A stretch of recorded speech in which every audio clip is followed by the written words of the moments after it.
بسم اللہ الرحمن الرحیم. ناظرین، آج کا تیسرا ویلاگ پیج 670 موارف القرآن جلد اول سورۃ البقرہ نمبر 2 اور آیت نمبر 281.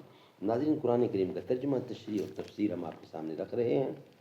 اس کتاب کا ٹائٹل ہے موارف القرآن جلد اول، سورۃ الفاتح سے لے کر سورۃ البقرہ، پارہ اول تا پارہ تیسرا، رکوع 8واں. رائٹر ہیں حضرت مولانا مفتی محمد شفیع صاحب عثمانی رحمۃ اللہ علیہ، جو کہ مفتی اعظم پاکستان ہیں. بسم اللہ الرحمن الرحیم.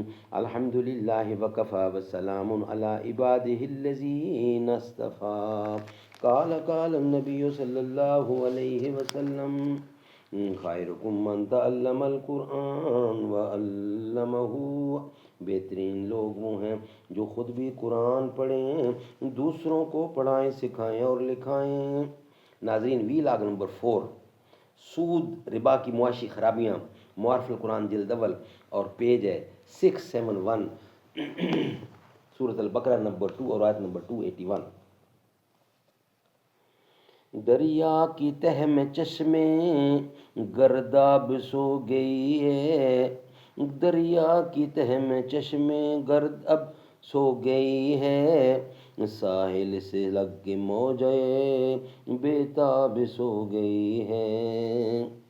بستی زمین کی کیسی ہنگامہ آفری ہے، یوں سو گئی ہے جیسے آباد ہی نہیں ہے.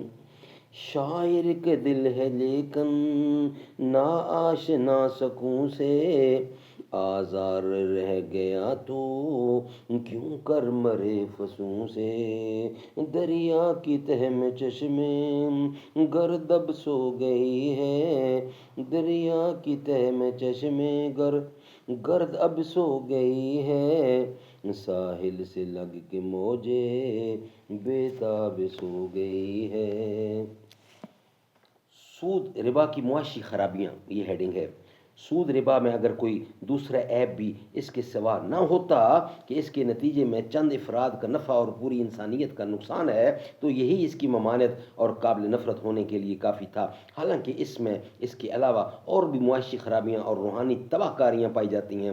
پہلے اس کو سمجھیے کہ سود کے ذریعے ملت کی تباہی اور خاص افراد کا نفع کیوں کر ہے. سود و ربا کے مہاجنی اور فرسودہ طریقہ میں تو ایسا بھونڈا پن تھا کہ عام ملت کا ضرر اور کسی خاص فرد کا نفع ہر موٹی عقل والے کو بھی سمجھ میں آ جاتا تھا. مگر آج کل کی نئی روشنی، جس کو نئی اندھیری کہنا زیادہ موزوں ہے، اس نے جس طرح شراب کو مشینوں میں صاف کر کے، چوری اور ڈاکہ کی نئی صورتیں ایجاد کر کے، بدکاری و بے حیائی کے نئے ڈھنگ نکال کر سب کو ایسا مہذب بنا لیا ہے کہ سطحی نظر والوں کو اس کی اندرونی خرابیاں نظر نہ آئیں. اسی طرح ربا اور سود کے لیے بجائے شخصی دکانوں کے مشترک کمپنیاں بنا لی ہیں، جن کو بینکنگ کہا جاتا ہے. اور اب دنیا کی آنکھوں میں خاک جھونکنے کے لیے یہ بتلایا جاتا ہے کہ ربا کے اس جدید طریقے سے پوری ملت کا فائدہ ہے، کیونکہ عوام جب اپنے روپے سے تجارت کرنا نہیں جانتے یا قلت سرمایہ کی بنا پر نہیں کر سکتے، اب سب کا روپیہ بینکوں میں جمع ہو کر ان میں سے ہر ایک کو گو قلیل ہی صحیح کچھ نہ کچھ نفع سود کے نام سے مل جاتا ہے. اور بڑے تاجروں کو یہ موقع فراہم کرتے ہیں کہ وہ بینکوں سے سودی قرض لے کر بڑی تجارت کر کے فائدہ اٹھاتے ہیں. اسی طرح سود ایسی مبارک چیزیں بن گئی ہیں کہ ساری ملت کے افراد کو اس سے نفع پہنچ رہا ہے. ناظرین، یہ تھا آج کا چوتھا ویلاگ. انشاءاللہ بقیہ حصہ ویلاگ نمبر 5 کی صورت میں ہم آپ کے سامنے رکھیں گے. چوتھا حصہ ہمارا کمپلیٹ ہوا.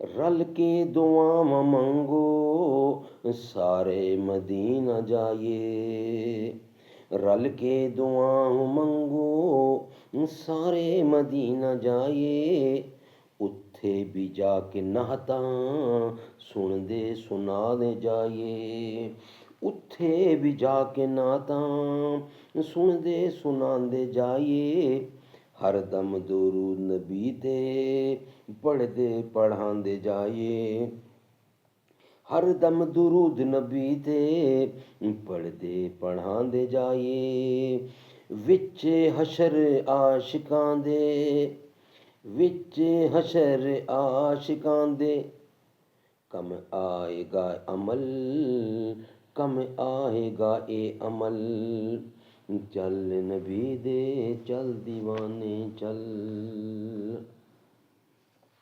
چل دیوانے چل، سونے دا پیار سونا، اس دا ہے کردار سونا، جا کے مدینے دیکھو اس دا دربار سونا، سونا ہے آپ سونا، اس دا ہر یار سونا، صدیق عمر علی دا انہیں کوئی بدل، صدیق عمر غنی علی دا نہیں کوئی بدل، چل دیوانے چل۔